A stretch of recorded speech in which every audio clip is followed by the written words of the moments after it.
Satwa. This is BBS. Bicol Broadcasting Systems Incorporated, DWLV, 91.9 MHz. Your news and music stations. BBS. Basta Bareta, sigurado. Alas 6:52. Hali sa BBS News Center Naga. Uyan ang mga nagbabaga. Let's go!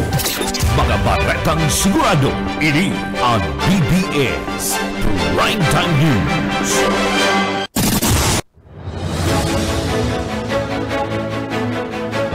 Mga tukang maray na aga po sa Ndukabusal daw po kita ngunyan kan Webes. Ako po si Junel Cuba.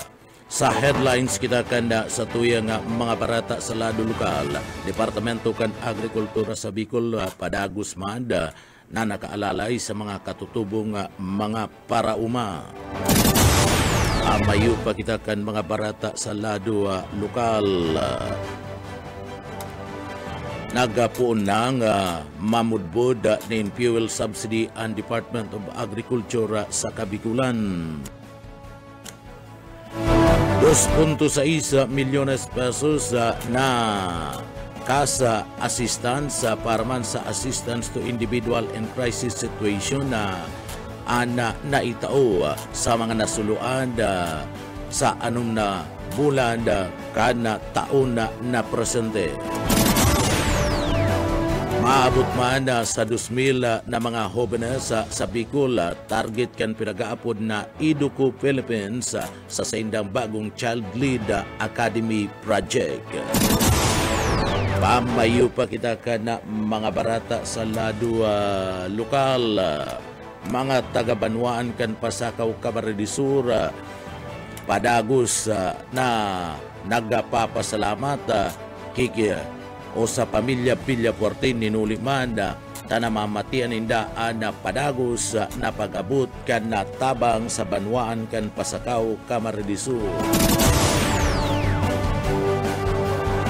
Contingency planning para man sa simultaneous exercise sa preparasyon kan na piyesta kan Piña Francia sa Naga big punan na kan sudma. Sa tuya pa nga pamayukan na mga barata sa lado lokal, mga record o profile kan mga pamilya asin na persona sa gigibon na sinso sa kan opisina kan PSA dai ipapaluwas kan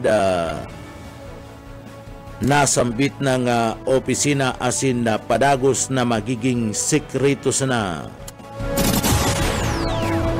Iyan ang mga headlines kan mga bareta, ang mga detalyes at yan pagkatapos po nin pagirumdum.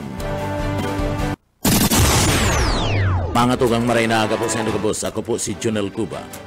Sa detalyes na gidakan sa tuyang mga barata sa lado lokal, nagpuon na sa pagpamudbud kan fuel subsidy ang Department of Agriculture DE Bicol sa mga parauma asin man mga parasira sa iraruman kan pinagapod na fuel assistance program na mayubatong makatabang sa sektor kan na agrikultura asin na parasira sa tauman kan padagos na paglangkaw kan presyo kan krudo asin man gasolina.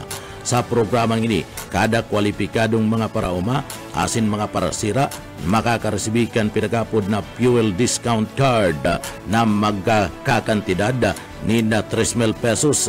Ang card na ini, ang pwedeng gamito na sa mga akreditadong gasolinahan kan Departamento kan Agrikultura sa Kabikulan. Tiyang tangani man na makabali ninda o makabali na krudo o gasolina. Katakod kan bagay nini, sabi pa man kan Departamento kan Agrikultura, maabot sa 14,000 na mga parauma kan na paroy, mais, gulay, root crops, nyug, tubo, abaka, pati naman ang mga parasira ang nagaataman asin nakakakuan ni mga hayop ang makikinabang sa sinambit ng programa para man maging kwalipikado kinakaipuan mga benepisyaryo ang rehistrado sa parte mismo kan Registry System for Basic Sectors and Agriculture o ang pinag-aapod na RSBSA asin sa Farmers and Fisher Folk Registry System. Dapat man sinda nga magpahiling nin katibayan na pag-mamaysa diri o pag-renta kan makinarya sa pag-uuma asin man hauling truck. Ang mga benepisyaryo ang pinag-iing kaminara na magpalista sa saydang Municipal Agricultures o City Agricultures. Iyan tangani man na makabali sa matatawan kan pinag-aapod na fuel subsidy. Kinakaipuan nindang daraon ang sindang ID asin iba pang mga dokumentos arog kan Certificate of Agri-Fishery Machinery and Equipment Registration gikan man sa munisipyo o syudad, sertifikasyon gikan sa Municipal City Agriculture's Office, sales invoice o official receipt, deed of donation asin memorandum of agreement with transfer of property receipt kan nakalis na simana lampas sa 200 na nagtatanom nin tubo ang inot na nakaresibi ka na sambit ng fuel subsidy na nagtao na dakulang tabang sa sendang produksyon. Ang programang ini parte kan na pundo kan 2023 inaasahan na magpapadagos sa maabot na taon. Ang programang ini ang bako lang may katuya na makapagdul temporaryong tabang kundi sa ruman na lakdang tanganing pakusugon ang sektor kan agrikultura asin pagsisira sa intirong Bicol Region. Saro sa mga benepisyaryo kan fuel subsidy kan na 2022 iyo si Gemma Rivera, 30 anyos sa presidente kan na Kilumaon Integrated Farmers Association sa Banwaan kan Sangay Camarines Sur. Ipinagpahayag kani an sa iyang pasasalamat dakulang tabang sa saindang asosasyon. Ninuli taigwa sindakan pinag-aapod na corn sheller threshers asin circulating dryer na itinatauman kan Departamento kan Agrikultura mga nakalis pang taon na balak nindang gamiton ang naresibi nindang fuel subsidy para sa makinang ini. An sa iyang asosasyon kabali sa pinag-aapod na Farm and Fishery Clustering and Consolidation F2C2 sa irarom kan Departamento kan Agrikultura o DE Corn Program kan taon na 2021. Pinasalamatan kani and parte kan Departamento kan Agrikultura sering man ang gobyerno provinsyal kan Camarines Sur sa paagiman ni Congressman Elre Villafuerte asin Gobernador Luigi Villafuerte. Yan inuli man kan paglapigot kan nasambit ng mga opisyal na tulos madaraan na tabang sa parte mismo kan para uma sa pag-follow up kan nasambit ng programa sa lado kan Departamento kan Agrikultura. Iba pang detalyes kan mga barata sa lado lokal. Naga City Flood Mitigation Board nakatutok sa mga suanoy asin na raraot ng mga drainage. Buyet Padera sa detalye. Nakatutok po niyan ang Flood Mitigation Board kan LGU naga sa pagpakaray kan mga suanoy asin raraot ng mga kali asin drainage sa mga barangay. Nasaro sa rason kan pagbahakon day tulos mapapakaray antes na mag-abot ang tiguran. Sigun kay City Disaster Risk Reduction Management Office Head Erning L. Camil, regular ang paglibot nila. Kaibahan ang nagkakaparang personalized kan City Environment and Natural Resources Office asin iba pang opisina na nasa Mitigation Board para hilingon kung alin pang barangay ay may problema sa mga kali. Sinabi pa kayo ni na may mga barangay na kakadit ang pundo pag-abot sa kalamidad kaya sa inda-ining pig-aalalayan. Para sa BBS News, Boyet Pader. BBS Basta Bareta sigurado. Sa barata pa sa lado lokal, itinauna kan Department of Social Welfare and Development o DSWD sa Kabikulan na uminabot sa kantidad 2,600,000 o 2,610,000 pesos na kantidad kan pinag-aapod na cash relief assistance gikan man sa assistance to individual in crisis situation o ang pinag-aapod na IECS program and na itaukan na ahensya kan DPWD o kan DSWD para man sa mga naging biktima kan nangyaring kasulo sa inot na anom na bulan kan taon na presente sa record kan na ahensya o minabot sa 284 na mga Bicolano ang natabangan kan sinambit na nga programa. Pinakadakul digdi ang 90 stall owners na nasuluan dyan sa syudad kan na Iriga, partikular na sa Iriga City Public Market. Iyan kan bulan kan Pebrero kung saan uminabot sa 138 residentes ang naapektaran ang sindang kabuhayan. Igwamanin 50 mga biktima kan magkakaibang kasulo ang natawan kan DSWD Bicol sa probinsya kan Camarines Sur, Masbate 37 sa parte kan probinsya kan Albay, asin Sorsogon 33 20 man sa Camarines Norte, asin man anom duman sa probinsya kan Catanduanes. Nagkapira sa pinagataong tabang kan sinambit ng ahensya kan gobyerno. Iyo ang tabang pinansyal, family food packs, non-food items, harog kan hygiene kits, asin man ang pagdul kan pinagapod na psychosocial interventions para man sa mga apektadong pamilya asin individual, partikular na sa mga aki asin senior citizen. Sa iba pang detalyes kan mga barata sa lado lokal, 5 banwaan sa partido area, pigpangaranan kan DNR, narampanti anda puro tulanin kahoy. Boss O. Kaisminda sa detalye. Sa kinipong sarong pag-tripon, igdi sa siyudad ni Naga, pinagkumpirmar kan opisina kan DNR na napupundo o padagos pa man giraray an illegal logging igdi sa probinsya ni Camarines Sur. Sa partido area, 5 gayong panwaan an pinagpangaranan, nanginginutan digdi an panwaanin ang Lagunoy, Camarines Sur.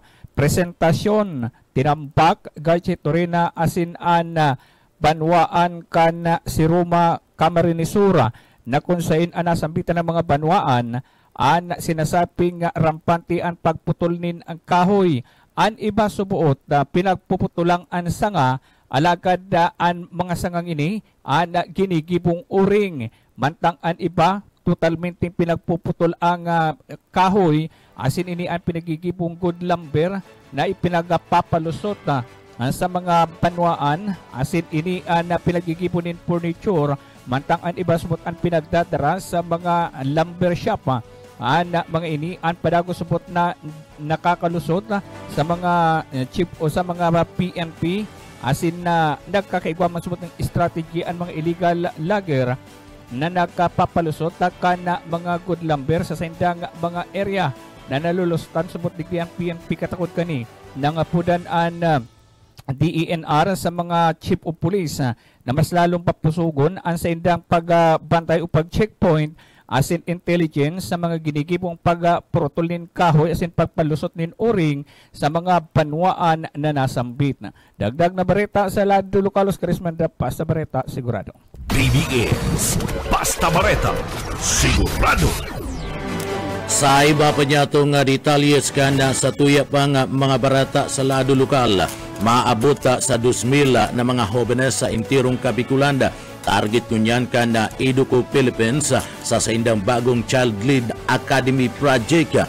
Inilansar na kaya kanda Educo Philippines katuwang ang Child Fund Philippines Foundation ang bagong Youth Empowerment Project na Child Lead Academy Project o CLAP sa parte mismo kanda regional office kani duman sa parte mismo kanda syudad kana Legazpi. Obhato kana nasambit ng proyekto na makabilog nin module makapagasagibo nin mga training sa mga jóvenes sa lado kan komunidad na malinig asin ana kakayahan mahiling maiduhol magkaigwanin bastanting kaaramanda dapit mada sa sindang mga karapatan na laban man sa pag-aabuso asin na matutukan ana edukasyon. Basado kay Jima Castillo Gulyata, Country Director kan Educo Philippines, tututukan kan proyekto ana mga jóvenes na nag-iedad 13 sa gudang 18 anyos na mga jóvenes na sinasabing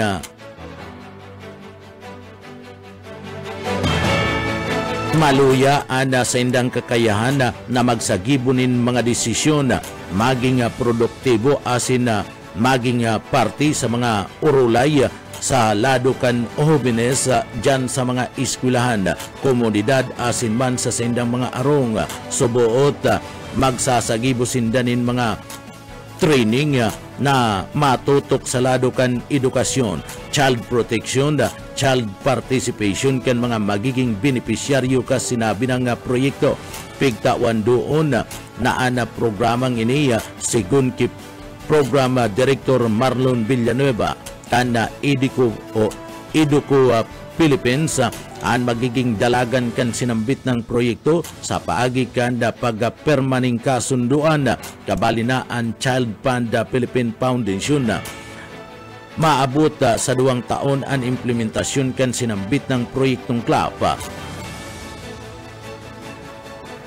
Tatawan doon ka na Educo Philippines anda yaon sa 60 barangay children organization sa mga probinsya kan Albay, Sorsogon, Catanduanes.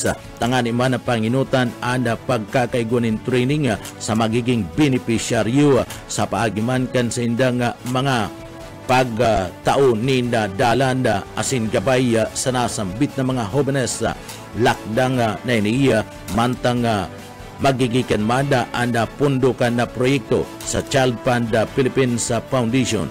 Tinawan doon ni Arnanda Bisa Wakarma, Country Director kan na Child Fund Philippines, ang magiging epekto kan sinambit ng proyekto sa pangkagabsan digdi matatabangan na ana mga lokal na gobyerno o LGU na maimpluwensyahan na maggamit kan na mga patakaran na magsulong sa mga karapatan kan mga jóvenes sa mga barangay. Sharing man ana paggibunin mga programa na masuporta dagos-dagos sa pag-aadal o pagklase kan mga jóvenes sa saindang eskwelahan na. Target man kan Educo Philippines na sa paagi kan nasambit ng proyekto mabawasan ang bilang kan mga out of school youth sa mga komunidad sa Bicol Region. Pupunan ang implementasyon kan Child Lead Academy Project ngunya na bulan kan Hulyo.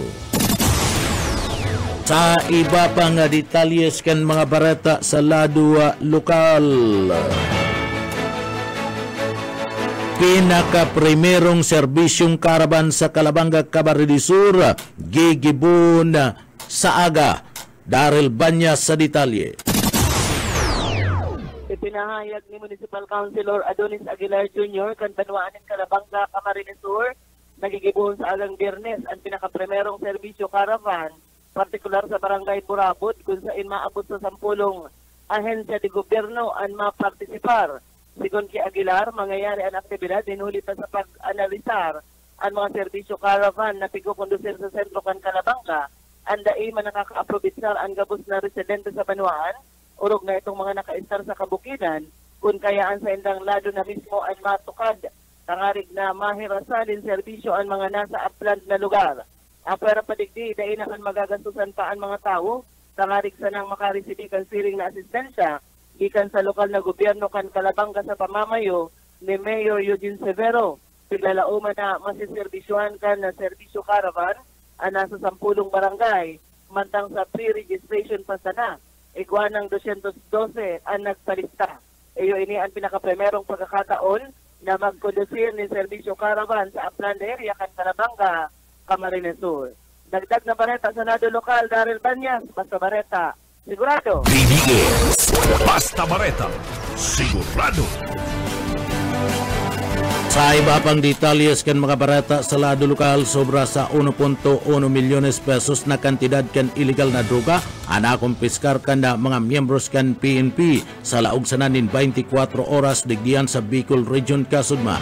Ini basado man sa ipinagpalawas na Daily Operational Accomplishment Report kan PNP Regional Office No. 5 kanda sudma anasambit ng kantidad gikan sa 7 na anti-illegal drugs sa operation kan komandansya kung sain 5 sa mga personang involved digdi ang nadakop asin 2 sa mga persona digdi ang nagsurrender sa mga miyembros kan Philippine National Police. Mientras tanto nga anuman na mga loose firearms ang nakumpiskar asin na isurrender sa mga autoridad mantang kasabay man kaini ang pagkakaaresto kada 21 na mga most wanted person asin tulupang iba pang mga wanted na mga persona sa Bicol Region. Katakudkan bagay nini pinagpaayag ni PNP Bicol Regional Director Police Brigadier General Andrew Dizon na sa paagi kanda collaborative efforts kan kasurug CAPS naging makusog ang pagprebentar asin pagkontrol kan mga illegal na mga aktibidad sa kapalibutan sa Bicol Region. Iba pa nga detalyes kanda sa tuya pa nga mga barata pagita sa lado lokal. Sa iba pa nga detalyes kanda mga barata sa lado lokal. Sarong truck asin na motorsiklo nagkaigwaning karambula duman sa parte mismo kanda Sorsogon, buminangga ang 10-wheeler truck sa Barangay Hul kan Barangay Kanbuatan, Sorsogon City kung sa ina nahagop kani ang sarong ban asin na motorsiklo kasudma sa impormasyon na waranin control ang driver kan truck matapos magkaigwaning problema sa steering wheel. Kaya digdi nahagop kani ang motorsiklo asin ban sa buminangga sa Barangay Hul. Eredo sa nasambit ng aksidente ang tsuper kan motorsiklo na tulos man pinagdalagan sa ospital. Mayo man nadamay sa laog kan na Barangay Hul na kung sa ina 8 tao digdi anda yaon na kuta na dumaan na sa laog mismo kan sinambit ng Barangay Hul. Alagad sa investigasyon kan mga autoridad mayo manin na lugadan sa nasambit ng mga persona. Iba pang detalyes kanda sa tuya pang mga barata sa lado lokal. Pagronda kada banggi, ginigibo sa Santa Rosa del Sur, Pasakaw, Cabardi Sur, tanganing mabawasan ang kaso nin harabunan. Mike Gravito sa detalye. Ipinagapahayag ni Puno nga Barangay Taloy Tayko kan Barangay Santa Rosa del Sur, Pasakaw, Camarines Sur na tanganing mabawasan ang kaso kan mga harabunan kung sain kadaklan sa mga nagiging may gibo kani mga minor de edad. Sinabi ka na Punong Barangay na ginigibo ninda ang pagronda aldaw asin man banggi yan tanganing mataraka ang mga may plano na mga habon sa indang barangay. Sa Gabos, ang ginigib kong serbisyo na pagmamantinar kan pasin orden. Ang sa kuyang tanod, Gabos sa samuyang mga tanod dyan, every night may shifting po kami ng isa kabi, team A, team B, na iyo po ang naglilibot, aral daw, asin banggi, na lalong-lalo sa pagturog ng mga tao na kami pirming nakamata para maglibot sa samuyang barangay na nasa sakupan. Parte kanaging magapahayag ni Kapitan Taloy Tayko kanini ang mahapot kan BBS Patrol kung ano ang lakdang na pinagigibo kan sa indang barangay council tanganing mabawasan ang kaso kan harabunan sa indang barangay. Para sa serbisyo publiko, si Mike Gravito, Basta Bareta, sigurado. BBS Basta Bareta, sigurado. Sa iba pang detalyes kan mga barata sa lado lokal, pigibo na kasudma ang contingency planning and simultaneous exercise para man sa preparasyon kan Piña Francia Festival bilang antisipasyon in kaso may mga darakulang mga insidente arog kan bombing, shooting incident, asin man iba pang mga posibleng mangyaring insidente katakod kan sinambit ng selebrasyon. Igwanan na reading na mga igwanan nin mga ready na mga plano tangani man na respondihan na mga nasambit ng mga miyembro kani nasambit ng programa pigpartisiparan kan grupo kan Philippine National Police PNP ada grupo kan Puwersa Armada kan Pilipinas o ang Philippine Army, Coast Guard, PSO asin iba pang grupo nakabali sa ahensya kan gobyerno para man sa preparasyon kan seguridad. Uya, si Rene Absalon kan PSO Naga. Sige po, joint collaboration po. Gabos po interagency approach po niyo para kumbaga mag-harmonize, magkaiguanin common understanding, common language. Gabos na agency when dealing with emergencies and other contingencies. Iya po sir. We are preparing and we are ready to deal with that any eventualities or contingencies na mangyayari. Yes po sir. Gabos pong organic units na taga-gobyerno na line agencies na may kinaraman sa peace, order, security and safety. Si Rene Absalon kan na PSO ang programa kumpisto kan interagency approach sa tanganing mapakusuga handa iribanan o harmonia asin na pagkakairintindihan ang gabos na ahensya na imbolto sa nasambit ng emerhensya asin seguridad asin iba pang contingent ang kabali sa pinagibong emergency preparation kana grupo kasudma Uya si Absalon kan o Uya si Rene Absalon kan na PSO Naga. Ano po ni contingency planning and simulation exercise in preparation for the forthcoming Peña Francia festivities in anticipation just in case may event na dakula, example nga may bombing, may active shooting incident or any other incident na mangyari. Doon kitang naka-ready nga plano para tubangon ninyo. So ano po si mga components or units kang joint operations sa kang Peña Francia. So sa PNP, si BFP, si LG Naga, PSO, si BREMO, Coast Guard, Philippine Army, and all other units na nag-perform ng function para sa mapadalagan ng tultol ang Peña Francia Festival. Ano po? Si Rene Absalon kan PSO Naga sa entrevista kan programang Radyo Banat ni Benji Rivera. Sa iba pang detalyes kan mga barata sa lado lokal, nagpapadago sa pagpapa-improve kan sa indang serbisyo partikular na sa mga frontline na service ana opisina kan Philippine Statistic Authority o PSA sa laog kan na probinsya kan Camarines Sur asin man Bicol Region kaya naghahanap sindanin mga lugar na komportable sa mga client o kliyente na may mga transaksyon sa indang opisina partikular na sa laog kan Naga asin probinsya kan Camarines Sur na dakul an pigsiserbihan kan da opisina kan PSA uli man tadigdi sa Naga, bako lang ang mga taga-Camarines Sur ang pigsiserbihan kundi gikan pa sa sakop nindang mga lugar iyo ang probinsya nin Camarines Norte. Uya si Ma'am Cecil Briones kan PSA Bicol sa entrevista kan programang Ciudadano. Yes po.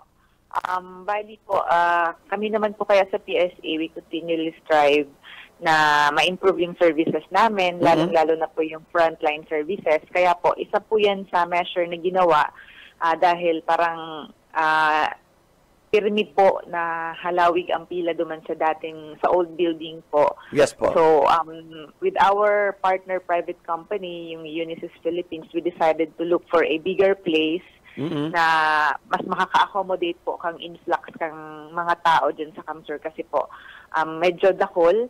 Kasi Camarines Sur outlet is serving also the requesters from Camarines Norte kasi wala pa po, di pa nag-open sa outlet sa Daet. So, yes, ang tiga-cater po ni Camsur is pati po yung mga sa Camarines Norte and mga nearby municipalities.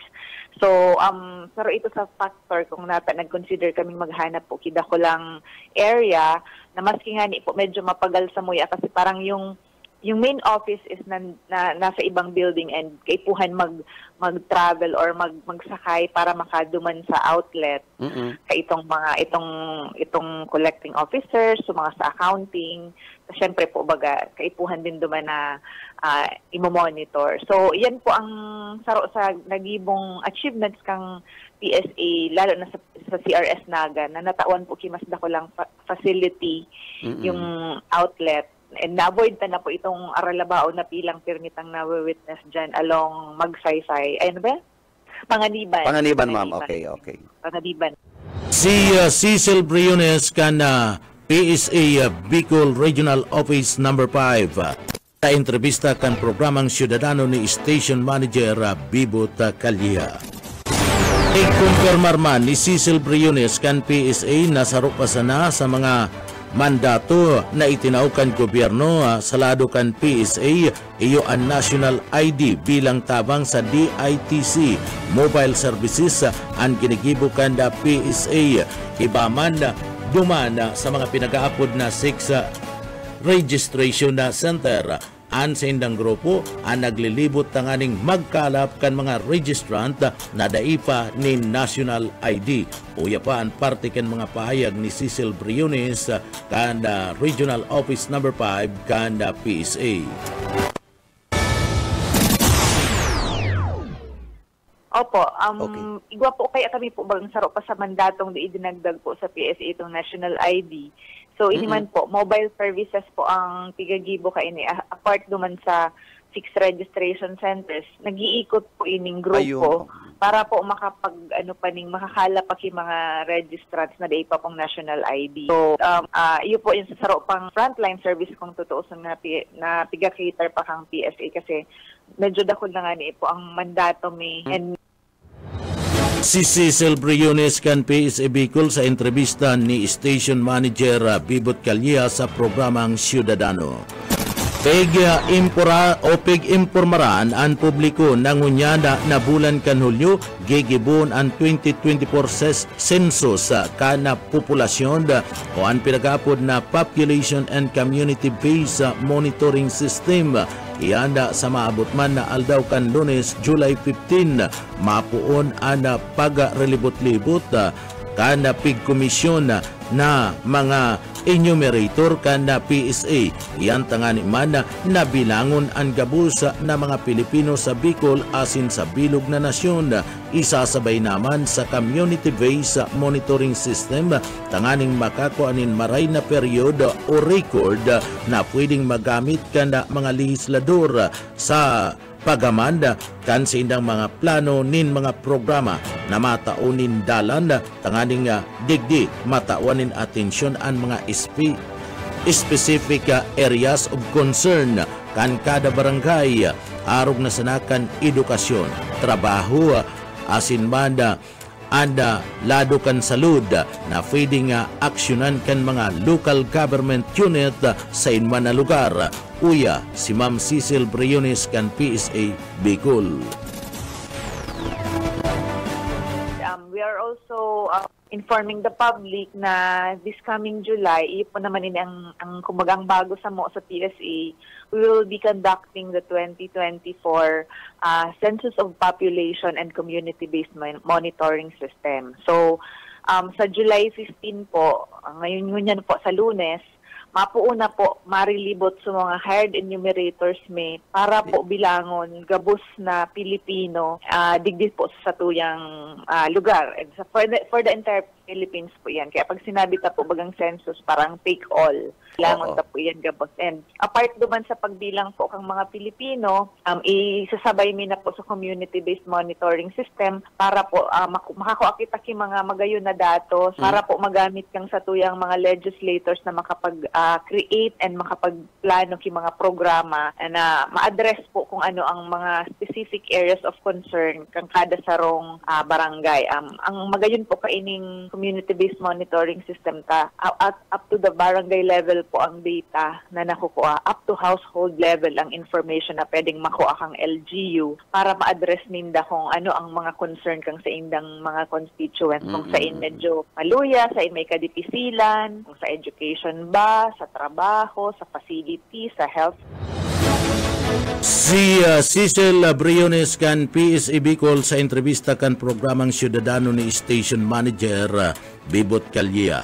Sa gigibon na census kan PSA, daiman kabali ana pagkuanin na reaksyon o ano man na mamatian kan tao, kundi an kukuanon sa naman iyo an memograph data, pangaran, edad, tangani man digdi makua asin maaraman makakasiguro man ang publiko na digdi secured an sa indang mga record o kukuano na data kana mga enumerators kada PSA asin da ipigpapaluwas tangani man na ipublikar ang mga pangaran kani pag nagre-releasin danin statistic data, puro sa naman figure asin mayo nin pangaran kan individual.